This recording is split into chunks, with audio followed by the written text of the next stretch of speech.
I'm going to get the meeting started, everybody. Okay. Well, good evening, everyone. I appreciate everyone being able to join us tonight. Um, we have, as always, a rather full agenda, which I sent out to everyone earlier. Sorry I didn't get it sooner, but as you might be able to see behind me, I'm in a very empty room, which is kind of like the way most of my house looks right now. We've already sent one pot ahead, and we've got the truck that I'm going to be driving down with my son down to Florida here on the 25th. So, um, fortunately, where they were, they got some of the storm. They didn't get a lot of it. They lost power for about 36 hours. So they weren't in bad shape. Still had the freezer go. It's only going to last so long, right? Um, they say anything over 24 is when you've got to dump everything. It took them a while to get stuff back and together, and their biggest damage was one of their fence panels leaned forward. However, they had a tornado actually hit probably within 500 feet of their house. So, but it was a skipper, bounced once, and they sit in the back on the west side of I-95 in an area called Port St. John, and behind them is the Bay Lake Wilderness Park, and there's an area in there called the Grove, and that's where the tornado decided to touch down. But everybody there is safe. Nobody got hurt, which is good news. That's more important than anything else. Okay, so just want to let everybody know we're going to be having. Um, there has been a change for this year with national staff. National staff will remain just like DSOs do. National staff continues to serve until 12/31, and new national staff comes on as of January 1. Now, directors and deputy directors, like Bruce, they get to start 11. So the rest of us, however, they pushed us back to make us kind of coincide with how most districts operate. So we will officially assume positions later this year than we have in the past. We have some upcoming changes. On the national staff, I kind of wanted to let people know about those so you're all aware. To start with, in Atlantic East, Arnie is going to be moving to another spot. Holly Johnson is taking over as branch chief for Atlantic East. Um, we have Pacific is going to be empty for now while we look for someone for Pacific. Bart Knapp is going to continue in Atlantic West. John Reese, who is with us tonight, is going to be stepping down at the end of the year. And Anthony Waters from his team is going to be taking over as the branch chief. So that leaves Anthony's position vacant. We're going to keep it vacant for now. Arnie is going to slot into the youth program support role. So he will be a branch chief for that area. Stefan Recke will be still reporting to him. However, I got an email from Mac McBride here just the other day, and he is not going to be able to work with us this next year because of his work schedule. He's been working a lot of crazy hours. So, um, that's pretty much the same. And of course, then PJ still has youth program STEM training. Hiram Escambi will be with him as well as Jim Wolf. Since Robin Pope has become the director of B, position Bruce formerly held, yeah, he's going to be stepping down. We owe that to him. I'm sure he will help us with things that PJ has already said, but we owe him a break. That's all there is to it. So that's a way we're currently looking for this coming year, which is kind of interesting. And the other thing I wanted to talk about in particular, um, for those of you who look at Aux Data 2 on a regular basis, this is not going to be a surprise. For those of you who don't look at Aux Data 2 very often, might not know about. So I will tell you that Bruce and I actually wrote 2 meritorious team commendations, which were approved. The first one was for the Coast Guard Auxiliary Youth Program Sea Scout Ship Development Team. And I'll just read you the first sentence of the descriptor.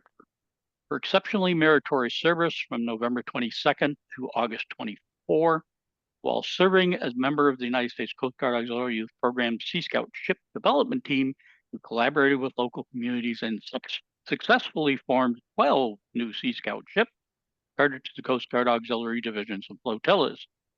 And the recipients were Thomas Cox, Pat Curley, Holly Johnson, Bart Knapp, John Lessick, Mac Bride, Klaus Nielhaus, Jason Oliveira, Zach Taylor, James White, and Monique Wong. Anybody's wondering where those names all came from? Well, those are folks who, when they're either DSO on national staff, has been directly responsible for getting a ship started in their particular area. Next time, maybe we'll have more. We'll look at that. The second one was for also a meritorious team commendation. Was the United States Coast Guard Sea Scout and Young Adult Recruiting Talent Management Transformation Team. I think the name is longer than the citation, but that's okay. For exceptionally meritorious service from May 2023 to December 2023, while serving as a member of the Coast Guard Auxiliary Sea Scout and Young Adult Recruiting Talent Management Transformation Team, in response to a request from the Coast Guard, the team,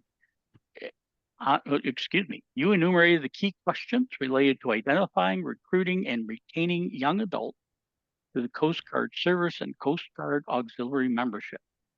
And this was presented to Holly Johnson and Bart Knapp and Klaus Nielhaus and Frederick Robards and Monique Wong. So congratulations, everybody. That's why I wore my uniform, in case you're wondering. It's kind of like, I'll wear my uniform tonight for a change. Something a little bit different. BJ, you want to talk about the webinars? Yes, I will talk about the webinars.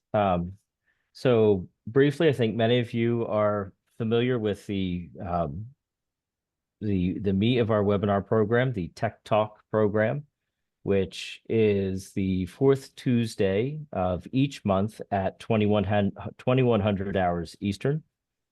Before I get to the rest of the year on Tech Talks, I just want to elucidate a few things that came through with looking at some of our statistics. So you hopefully know, if you know about the Tech Talk program, that they are recorded and they are posted both to the Sea Scout and the AuxScout YouTube channel.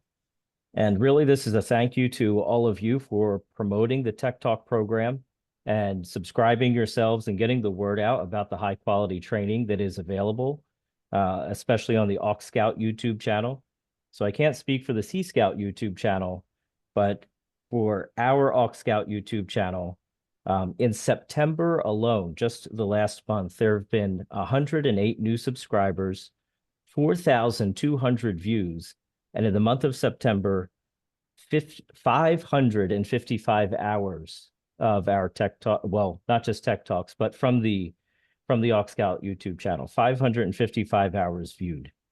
So I think that is a testament to the growth of the program, but that's not me growing the program, that's all of us, right? So every time you are advertising and letting ships and flotillas know about Tech Talks and the value that they offer, you're helping with those numbers. And so the program, as far as we can tell, is growing. There is other content on the AuxScout YouTube channel, like our staff meetings. There are other quick tip trainings. So if you're not familiar with the AuxScout YouTube channel, here's the plug. Please find it. It's very simple on YouTube. Just type in AuxScout and you'll see our logo up there. And please subscribe and spread the word. The last thing I would say to that, I pulled up a little bit more of the analytics.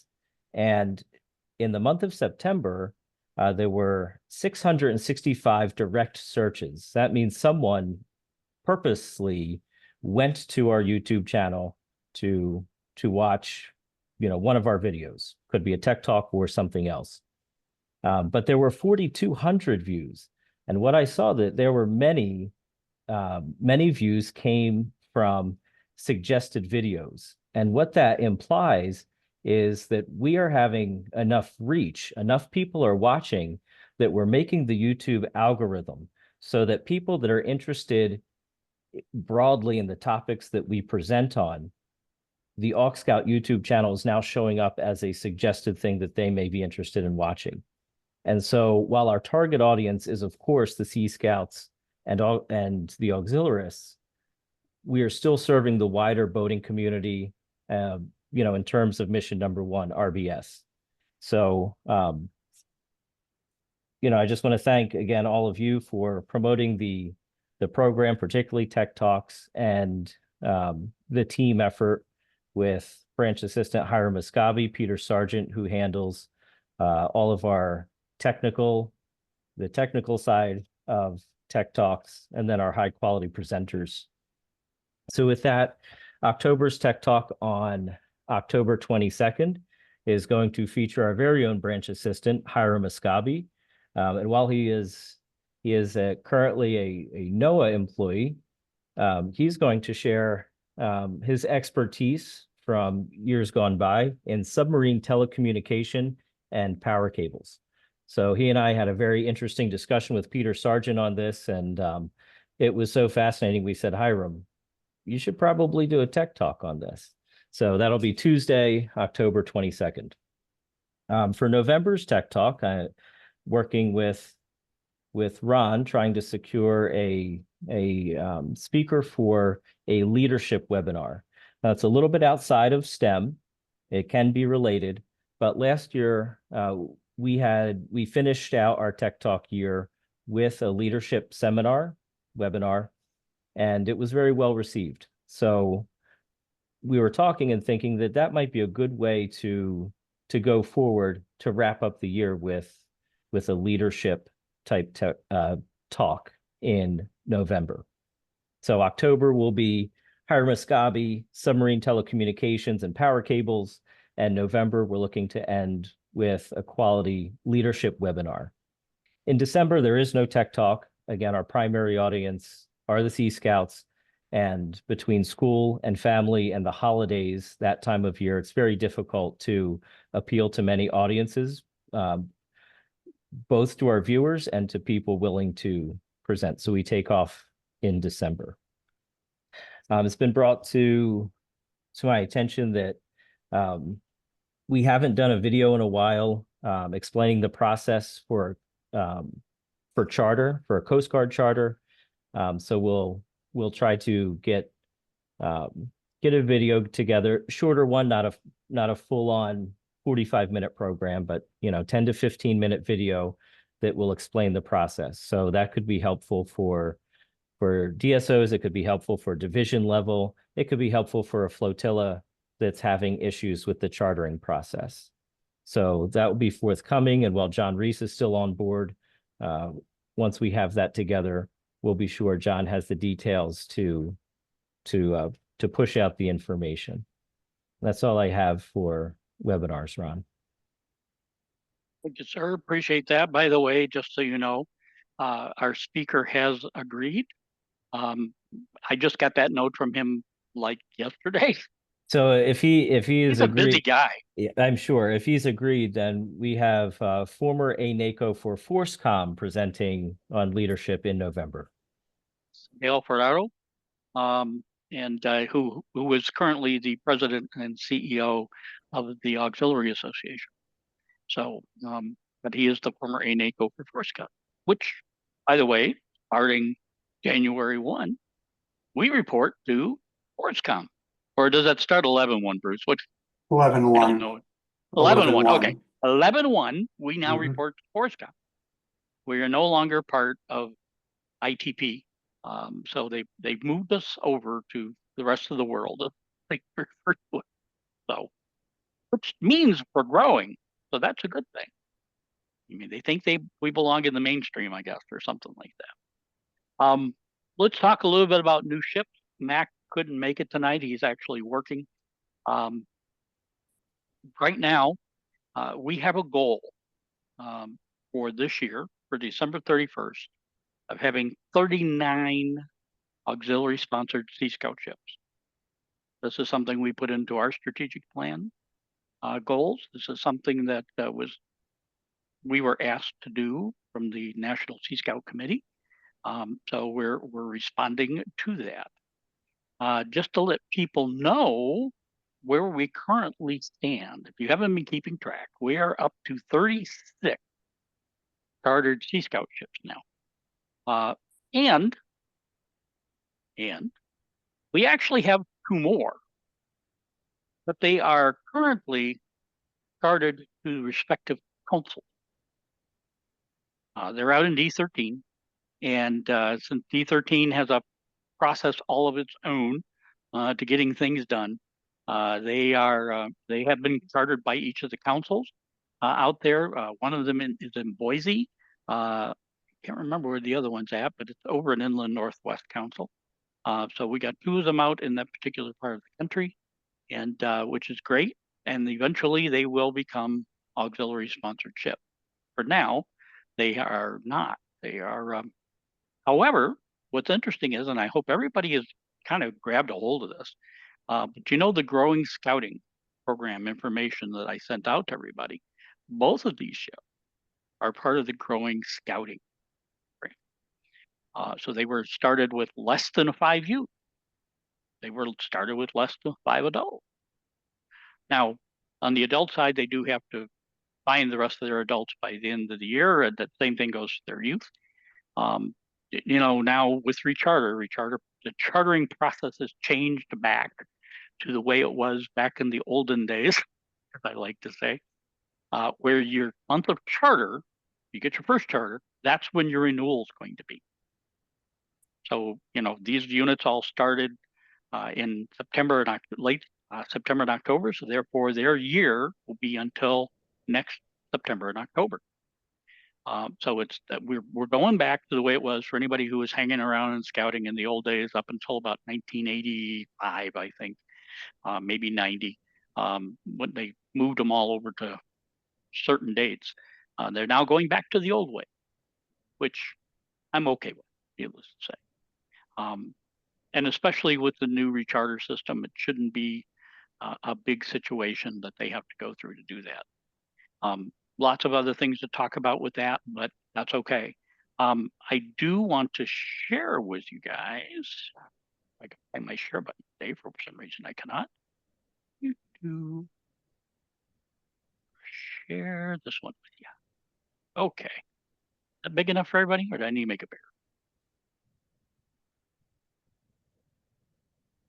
Guess it can never hurt to be bigger, right? Okay. So this is our current list of prospective chartered ships. 1790 is one of our new ships, which of course, if you've looked in the Facebook group, either Facebook group, you would have seen that one already. The next one up, which is not on our list yet, is Gulf Coast Council ship number 19. It's going to be in Panama City Beach. It will be part of Gulf Coast Council. The paperwork has been submitted, just waiting for that one to be processed. Then we have, as I mentioned, 799 in Mountain West and 1929 in Inland Northwest. Like I said, currently chartered by the council, but eventually they will end up currently Port Eileen. That's where Eileen. That's where I can never say that. Those two are there. So those two will be the two that will be eventually joining us. And the next one I really expect to come up is going to be 19, and I expect to see that within the next week or so. So that will be great. That's another ship that Mac is actually working with directly. Which is pretty nice. He's taking it on his back and getting new ships started. So those are where we at. I am going to pop this back up when we start talking to folks about what's going on in their areas because I would like to get some updates on where we are with some of these. But we'll just we'll come along to them as we come along. So I'm going to stop sharing this now and go back to looking at people. I like looking at people. Um, if you have a prospective ship out there in your particular territory, and I'm talking both to the branch chiefs and to the DSOs who are with us tonight, you really need to be checking in with them on a monthly basis to see what their status is, to see how they're moving forward. We got an aggressive goal. We need to be at 39. We're close, but I'd be a whole lot happier if we ended the year with like 42. So just the way I work, what can I tell you? Because that puts us closer to our next goal. There's a reason why you do silly things like that. So it's one of those where if you have prospective ships out there, keeping in regular communication with them is the best way to make sure that we are going to have, new ships that are coming together.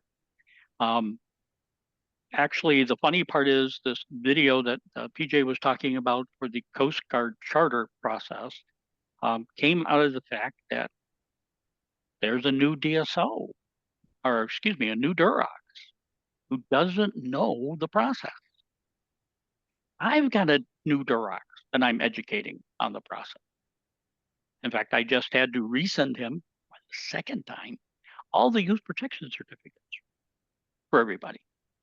But it's one of these kind of crazy situations where I sent them to him right after D-Train and they got lost in the D-Train shuffle. So that was always fun. So I just had to resend them to him again. But we have new Durocs, a lot of new Durocs actually, and a new Chief Duroc if you don't know that. So it's one of those scenarios. Having this on video would not only help us, it will help them. And I'm all for making sure they're able to get their job done well. That stops some of the problems we had with other Durocs in the past who weren't able to quite figure out how to do everything. So that's why we're doing it, and I think it's a wonderful idea, to tell you truthfully. And I'm pleased that I don't have to be the one to do it. Thank you, Bruce. Always love things like that. Okay, so let's go into staff reports. As requested, as we've always really done, we're looking for one up, one down, however you want to say that. One accomplishment, one upcoming plan. Just keep them all positive. One up, one upcoming plan. Always better, to tell you truthfully. So let's talk about those. Arnie, you want to get started, sir? Certainly, and we'll go north to south, so we'll start with April. Sorry, I'm on my work desk, so I was trying to use my work mouse to unmute my laptop. All right, so the flotilla sponsored Sea Scout ship 243 up in Casco Bay. They actually had to bring a friend to scouting night, and it was successful recruiting a couple of more. And they're also thinking about this coming September, so 2025, they're going to do another safety at sea up there as well with the Coast Guard station up there. And that's really about it. Okay, sounds great, April. Alex is attending a wedding, not his, tonight, so we're gonna pass by the D1 South for now and go to Jim. Okay, as far as ups are auxiliary units that are sponsoring Sea Scouts, they're working a lot towards them. One of the interesting things, we have Flotilla 76, which is at Sector Delaware Bay. That number is because it's about 12 blocks from Independence Hall. We're working with them. They want to sponsor a Sea Scout ship. We're working right now, two of my division SOs, because that flotilla is actually moving to another division. Our district has been realigned starting January 1st. But we're we're working on getting all the auxiliary members who are required to get the certain training to get it all done. We're looking hopefully April to get a Sea Scout ship. And the one thing that we truly love about this, and the Sea Scout ship Commodore for Cradle Liberty Council loves it too, Flotilla 76, which was in Division 4, January 1st, they moved to Division 17. So their new number will be 1776. And the Sea Scout Commodore goes, that's the perfect number for a Sea Scout ship in Philadelphia. So we're looking to have that up and running hopefully by April. Very good. Thank you, Jim. Going over to Pat. I have a whole bunch of things I'll report, so I'm going to give you one. Program. Our district has been very busy with program. We've had a safety at sea, a Davy Jones rendezvous. We had a Commodore's cruise this summer, and so we're involving hundreds of our Sea Scouts in these programs. What's coming up next? We've got the Sea Scout Academy going on during the Memorial Day weekend. And then I have a safety at sea at the Special Operations Training Center at Camp Lejeune in May. And I think Mel's got another Commodore's cruise up his sleeve for the summer. So we're providing lots of program for our young people. Okay, awesome. And we're going to finish up down south. Monique. Hi, good evening. Hi. So in D7, we have 3 ships that are at various stages of formation. The one up in Division 14 has already been posted, and then we have one is in Jupiter Division 5, and that is in council being reviewed. And in Division 9, we have the 3rd one that is ready to submit their paperwork and still in recruiting. And I saw earlier on the chart there, Ron, 9-4 is not likely to get a ship started at this time. The person that is the flotilla commander who's was going to work on that, and he will be moving out of the area.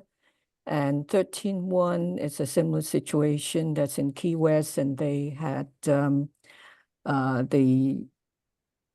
flotilla member had moved to another district. And I have reported previously about some question down in South Florida Council. We have the Mass Academy ship when it gets started, and then we have another group that also want to start a ship, and that council is having some difficulty as to which district they want the ship to be chartered in, which is a little bit beyond me. But anyway, but I expect that the 3 ship that I mentioned, 886, probably 5752 and 91 will be up by the end of the year. So Terrific. that's all. Thank you. Very good. Thank you. That wraps it up for Atlantic East. Well, I'm going to jump back on Atlantic Please East do. for a second because I want to ask Mel, since he's here today. Mel, how's it going with Shannon O'Reilly? I'm sorry. Very well, actually. Had an excellent conversation. That's Claytor Lake, by the way.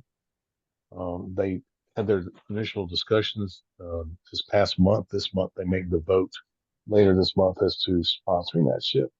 So I think it's looking pretty good at the moment. Glad to hear it. It's one of those, since I spent so much time talking with him in particular, I wanted to make sure things were moving forward. So Yes, always they are. keep tabs on those things, see how we're Thank doing. you. Okay. All right, Bart, Atlantic West. Okay. Well, let's start with Zach. Okay. First thing is ship 125 is doing really well. They they kept their program going over the summer. And so they've started back in the fall with a bunch of training. The other two ships just haven't heard much from. I know the one ship, the one in Omaha, was kind of in restructuring, and I need to follow back up with them. But that's really all we have going on for 8 Western Rivers. Okay. Anthony. Well, good evening, everybody. So the good news and maybe the bad news is that I was elected to be chief of staff for ADR coming up this year. So I am abdicating my DSO AS throne here, and that will be going over to Paul Fernandez, assuming he actually accepts it. But he said he would. So there we go with that. So I'll be here at the end of the year, and I'll still stick around, to help out Paul and and the new branch chief stuff that's going on. But in our area, we do have some ships in the perpetual state of forming. One down in the Alabama area and one up in the Pittsburgh area. There's actually 2 potential in Pittsburgh.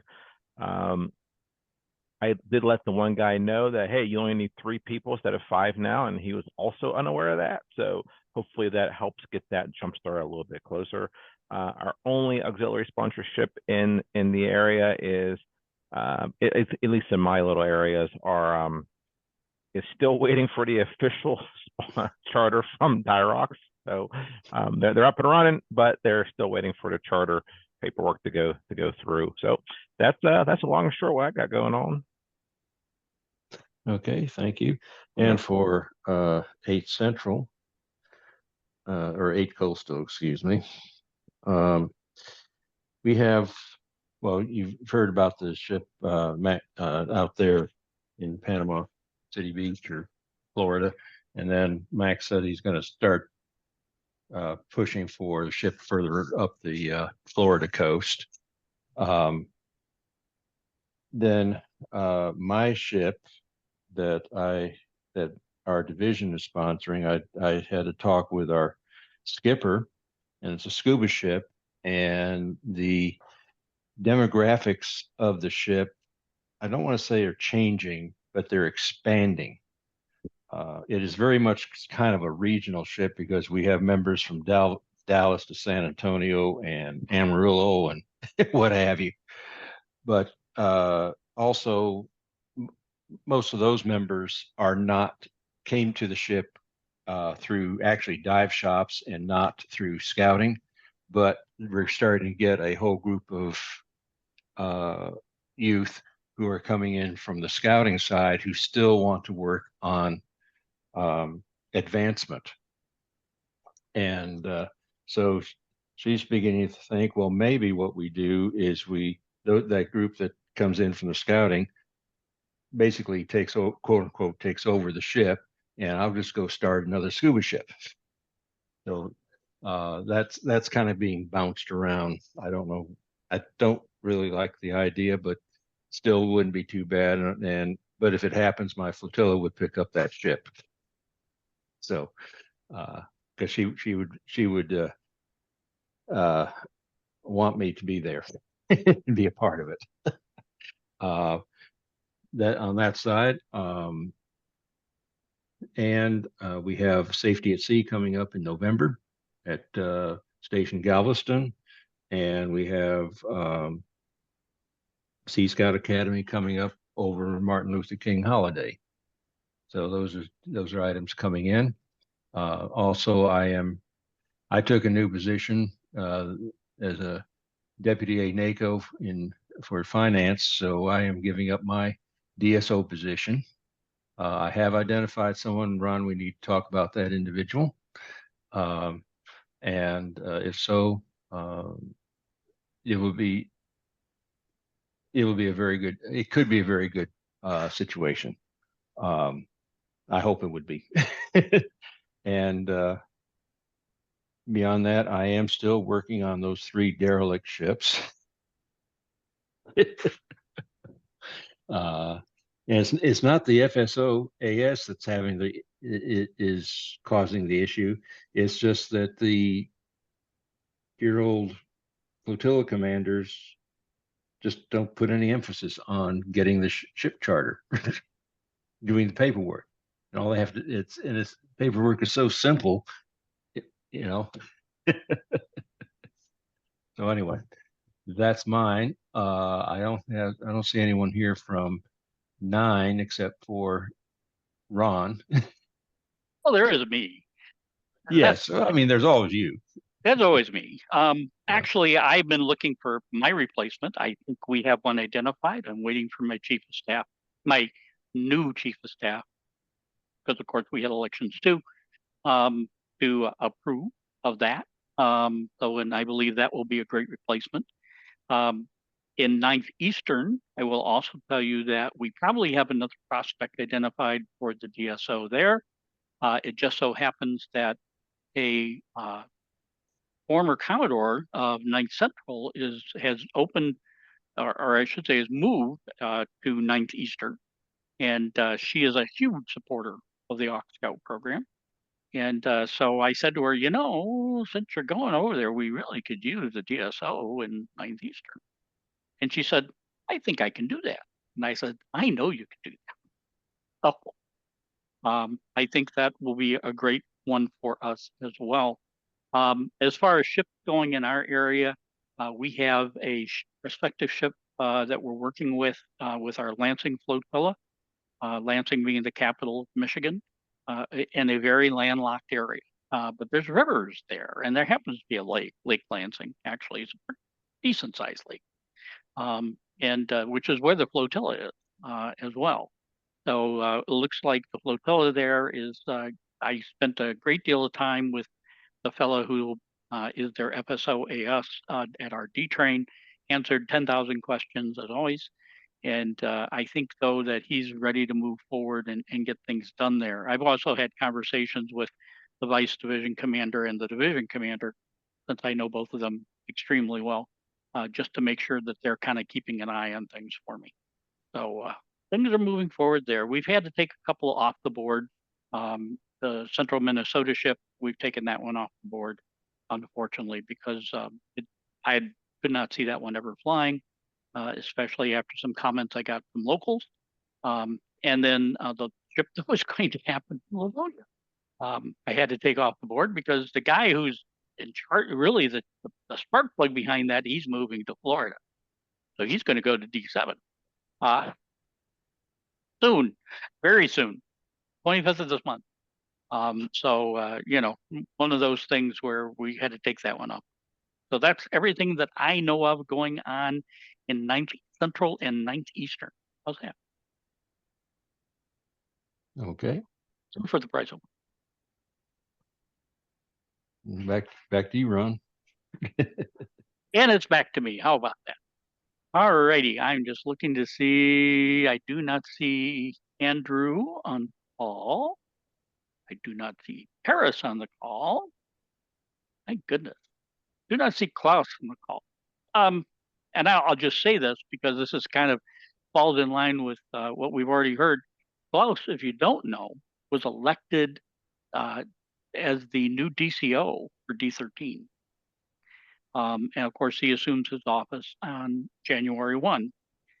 So it was I understand it was a highly contested election, but he won. So, he will be the new DCO, and let's hope that he will help clean up some of the processes so that we can get those ships that are currently chartered to the councils over to the flotillas where they belong. Crossing my fingers that way. I've been asking him if he has identified a replacement. He says he believes he has. So that's good news. Aleem Shabazz in D14. I have not had any communication from whatsoever, regardless of email or phone calls or text messages. I've really gone out trying to get a hold of this guy. But no luck at all. John, I doubt you had any more luck than I've had. He's So been that quiet with me. yeah, he has a reputation here in District 14 of being impossible to reach. So I'm not surprised to hear what you just said. Okay. Well, do you have know of anything going on out there? Nothing that I know of. No, I saw that there was a ship here in this district on your chart. I don't know if that's really going forward or not. I know we had a discussion about that the last time you and I spoke. Okay. But besides that, there could be some prospects on both the Big Island and on Kauai. So I'm sure you'll be aware of that probably before I am. So Okay, good. I'm always interested to hear about new ships. So anything you can type up and send to me, that would be great, John, because I'm sorry, but even though Blaisdell is a name that is very common in Hawaii, this Blaisdell does not spell Hawaiian words well. understood.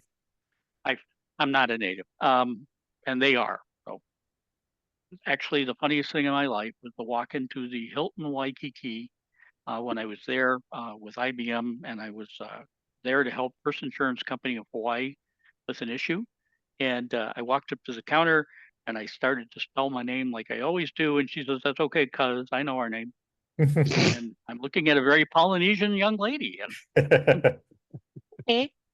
So after she got a break, we got a chance to talk. So that was always fun. And I do not see Stu. We are completely shut out on Pacific. That's never good. I think I will drop some notes after the meeting just to make sure we know what's going on. Okay, John, social media. Come on back, John.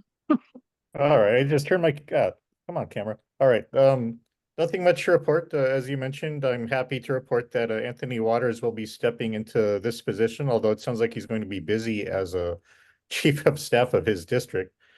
But I've assured him that it's not going to be that tough of a job, and I'll work hand in hand with him to get him onboarded onto our social media networks. And he's already part of my team. He runs the Facebook, so he's going to be good in that position. I know that. But as I will still be branch chief until January 1st, if any of you have anything that you'd like me to share, please reach out to me on email. You can find me on the auxiliary directory, and I'll be happy to continue telling our story. And that's it. Thank you, sir. I'll report on program support because Arnie hasn't quite transitioned over to that particular role yet. But you all should have been receiving on weekly your stats and things like that you have. You have received just yesterday the training report or qualifications report, whatever you want to call it. Take a good look at that. If you see things that are missing that you know belong in there, you need to probably get that paperwork back to your IS officer so they can be entered into the system.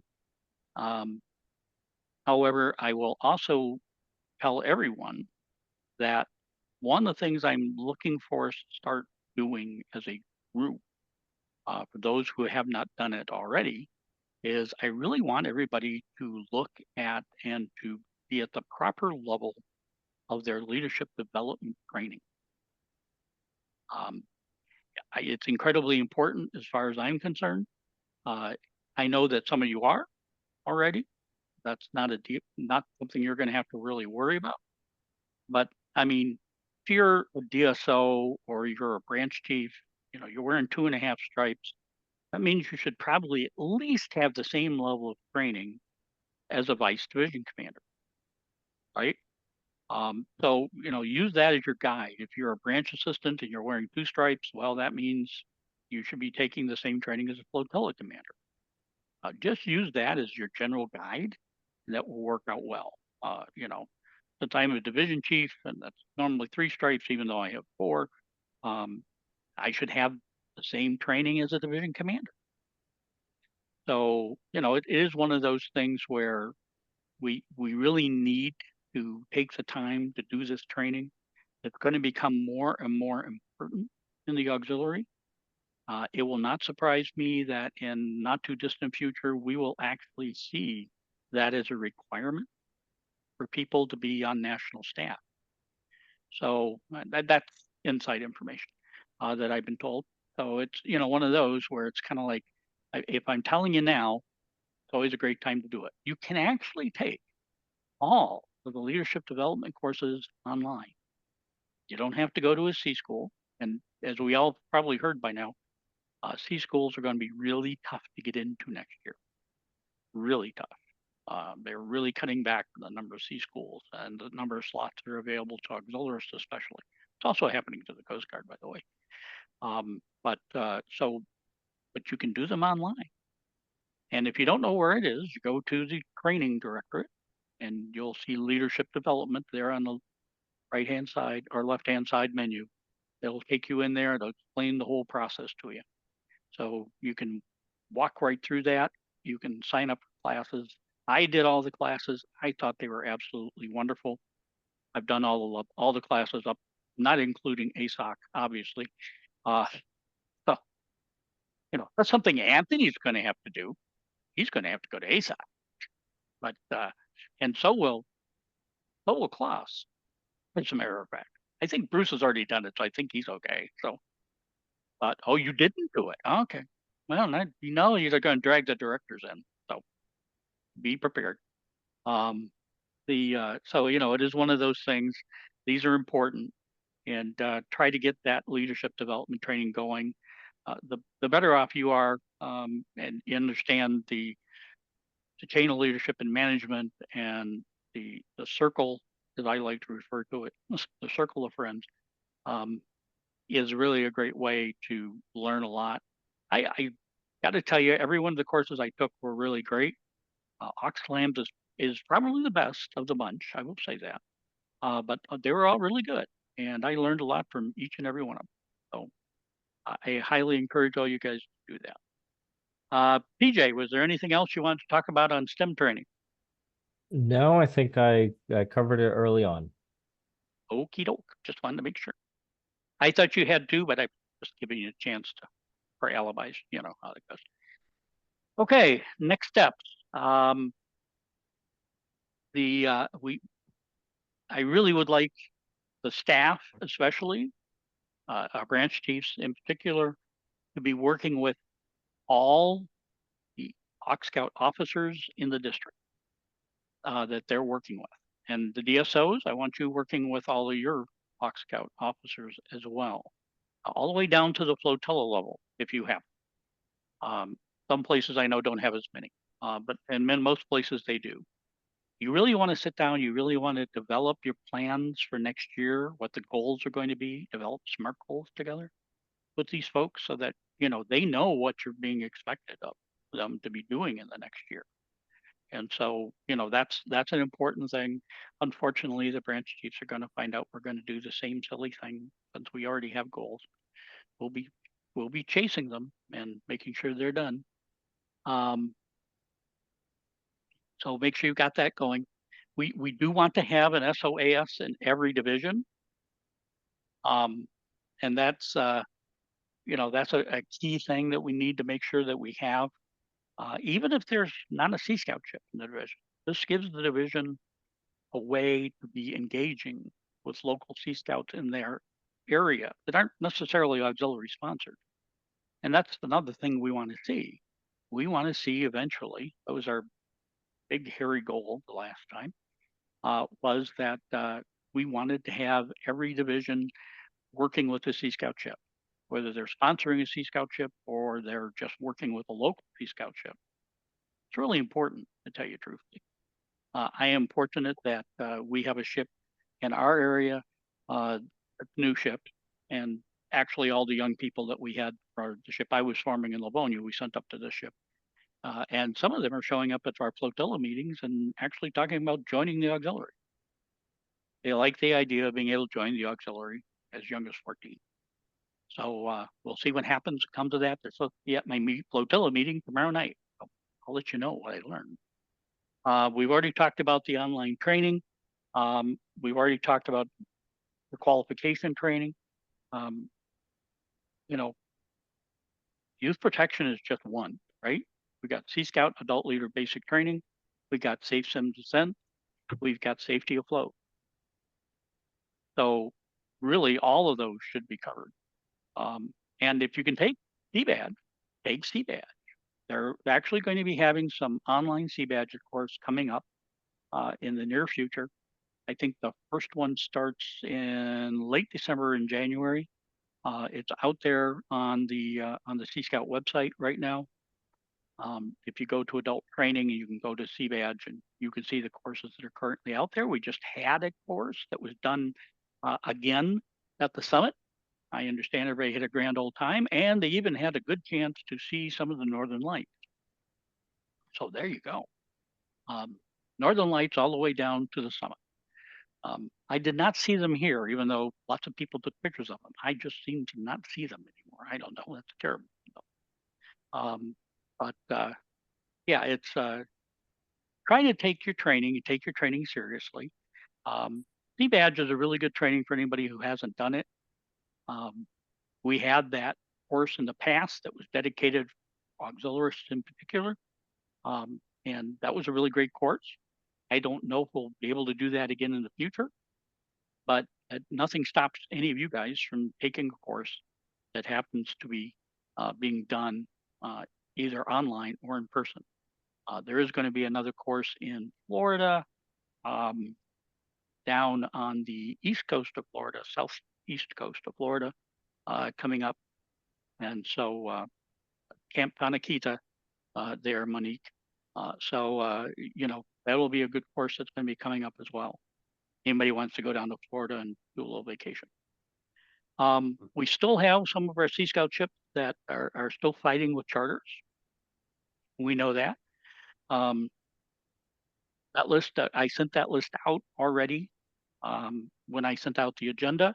So I'm not going to walk down the line of each and every one of them. So, you know, it's one of those where we want to make sure that we have those. In your status reports, I would ask that you always report on the status of all of your prospective ships that you have out there. Like I said, pair of flotillas and ships, divisions and ships, whatever you might have that aren't auxiliary sponsored. That seems to be working very well where it's being done, and it's a benefit to both units, I've found. Talked about hours reporting already. Hours reporting is always important. Everybody just saw the report. You see, we're almost caught up with what we reported for last year. We're about 7,000 hours short. But I'm sure we're going to make that easy. But getting your hours in on a regular basis is really important. And I really would like it if everybody took some time and made sure their hours were getting submitted so that you had all those. Don't forget, we have the Sea Scout checkbox on Box Data 2.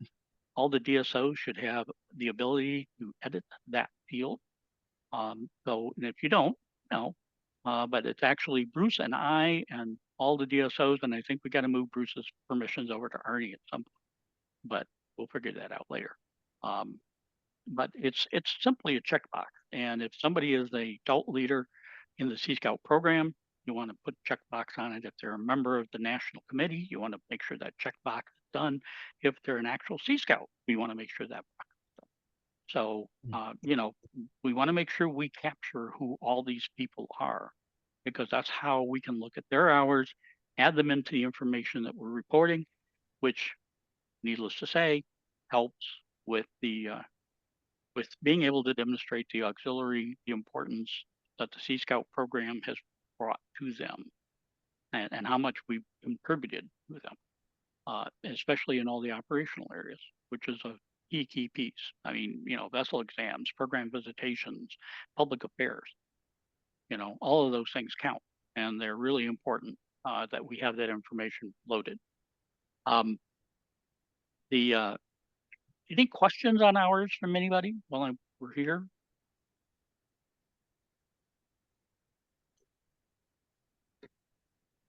Well, Ron, we Yes, had, sir. you know, we had that issue or that question come up on how to handle and report the auxiliary registered Sea Scout youth hours. You know, when they are doing the participating with the ship. In other words, you know, ship activity, ship event, ship meeting, what have you, whether they are, and also whether they are just a member or are they, you know, a youth officer of the ship. And Mhm. should And that I, be reported? Does it get reported? And I think there's could be discussion. well, there could be discussion, but I went ahead and I got a hold of Laurel Carlson. Laurel, you guys probably don't know who Laurel is. Laurel, though, is the queen of Aux Data 2. I think that's the best way of putting it. I mean, she's the one who takes care of all the training. She's the one who answers all the ridiculous questions that come into the help desk, everything else. Laurel knows Aux Data 2 probably better than anybody and what the intent is behind Aux Data 2. And Laurel's comment back to me actually matched what I told you, Bart. She said, yes, it should be recorded.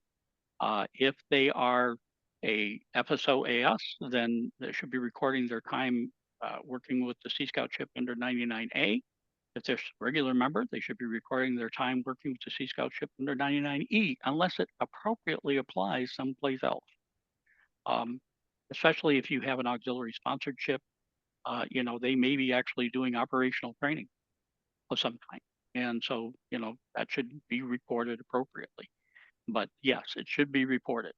So, Okay, so when we have a youth member who is a member of the auxiliary and a member of the ship, all the time he spends with the ship gets reported at least on the 7029.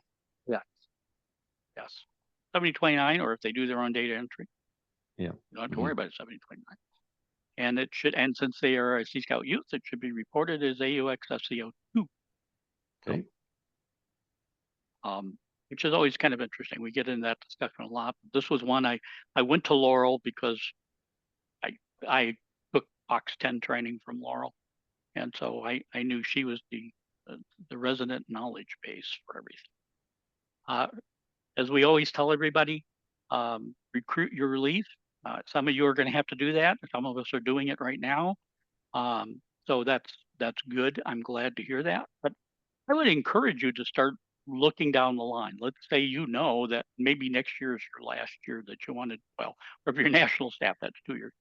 But if you're DSO and you decide that maybe next year is going to be your last year, start trying to figure out who the replacement's going to be now so that you can start grooming them for that replacement in that position. So, you know, it's always a lot easier when you have them out early. And it just so happens that I'm actually going to be doing succession planning training with our district. I just did it at D-Train, and now they want me to do it on the live leadership call that we do every month. So always fun and exciting, I tell you. And don't forget, promote AuxScout in your district. You really want to be promoting Sea Scouting in general, not just the AuxScout program, but the Sea Scouting in general. We are an active part of the organization. We have to be out there being the folks who are carrying the flag and waving the banners and getting everybody's attention. Bruce, you have some things for us, sir. Yes, and I know most everybody have heard this, but I am really effectively already in the role as Director of Student Programs. Officially, it begins November 1st, but I've been working directly with Ron's two counterparts in auxiliary university programs and the Academy Partners program. So I am still paying attention to what's going on with the AuxScout, and of course that's very important to the what we're trying to accomplish here. Now, I'd like to mention two operational things and then a strategic thing for you to be thinking about.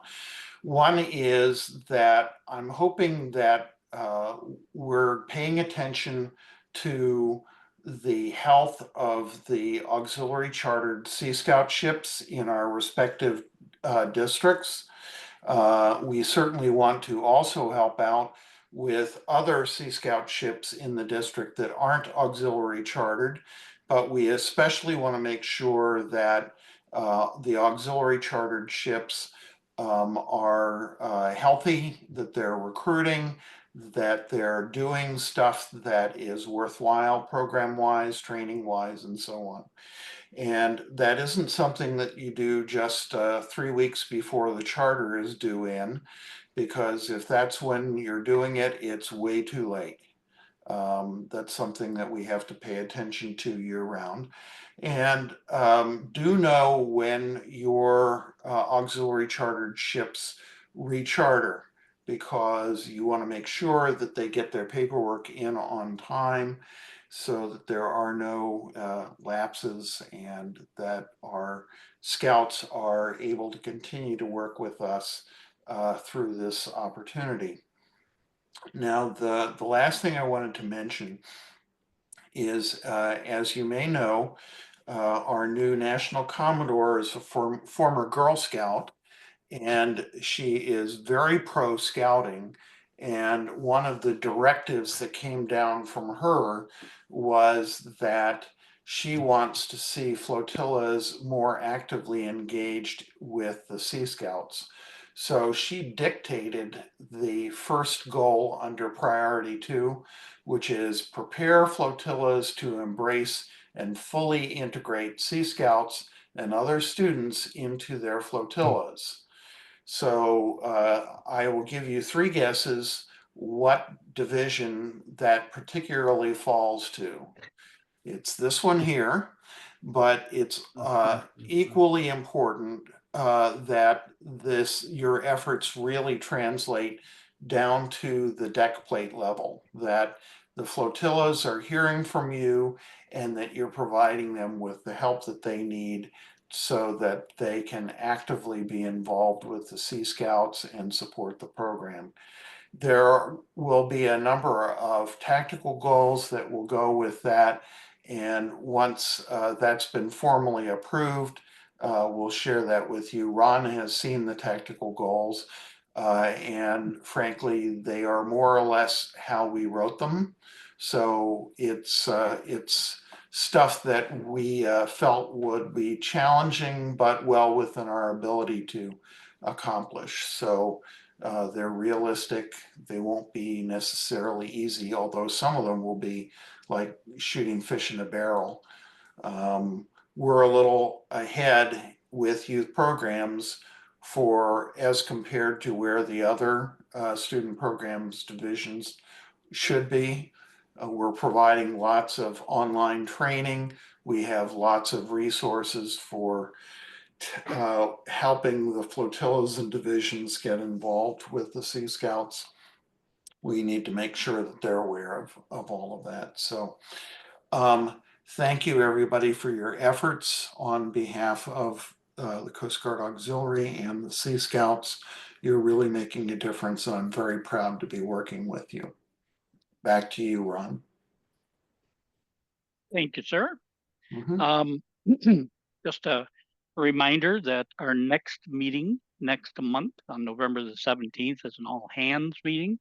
That's we did the reorganization of the meeting. So next month is the all hands meeting.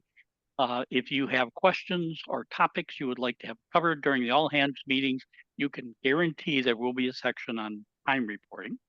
I can just tell you that. I truly believe that's become the seminal repeating topic that we talk about in every one of these. But we will still be talking about that. But if there's anything else you want to talk about, any particular items you want to ask, have questions about, items of things we want to engage everybody with, send me a note, please, and let me know so that I can work with you on the agenda. I have already started it. So we should have a good meeting. Peter Sargent's actually going to be helping me with that meeting because I would like to have a more professional for the all hands video production. So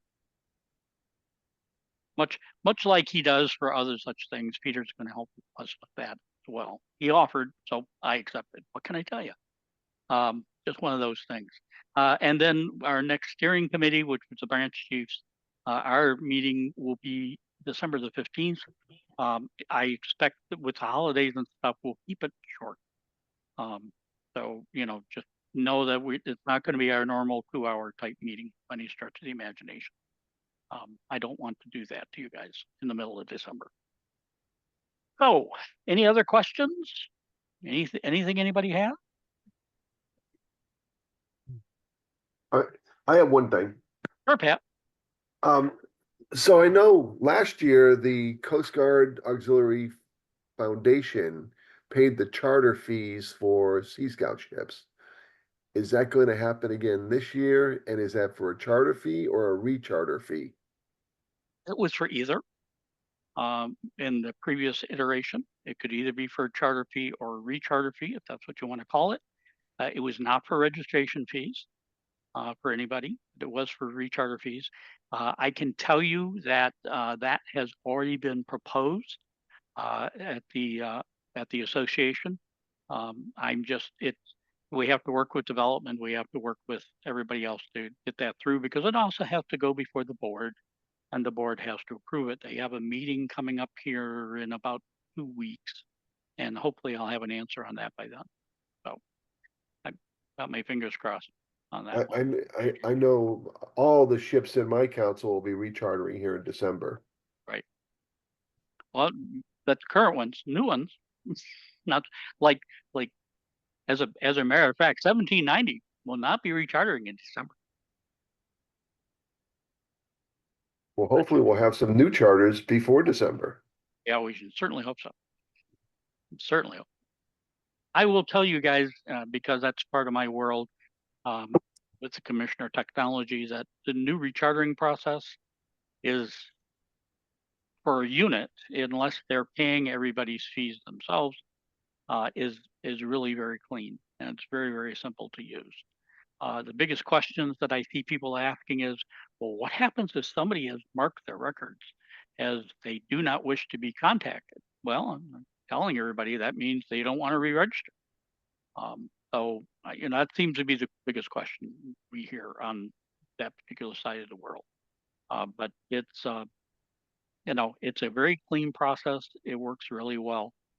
And I think units will be able to easily complete a rechartering within a couple of minutes of sitting down, to tell you the truth, since you no longer deal with re-registering youth or adults. I mean, you can if that's what you want to do, but it's actually, they can do it themselves. So that's the big change, if you don't know that already. Any other questions?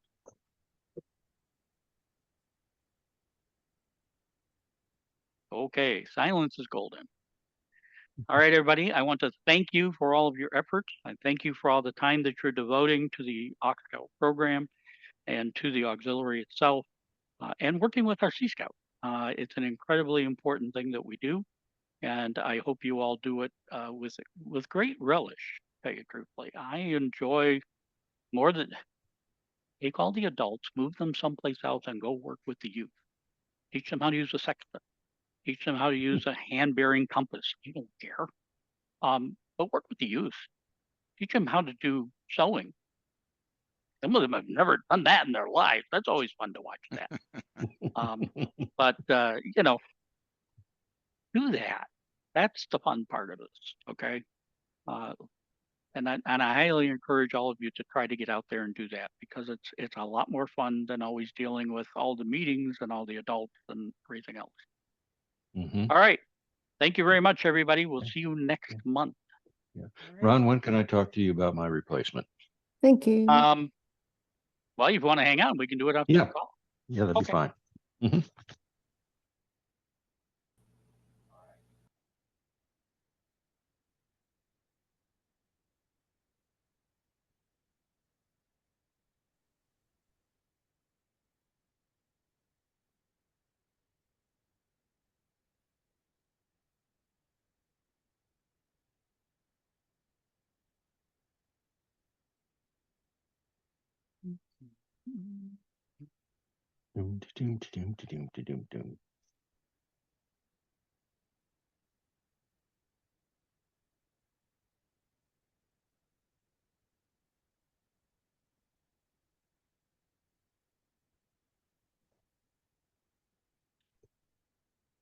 Okay. And we're not I being did recorded. remove on the other two. Oh, wait a minute. I need to stop the recording too. There we go. Stop.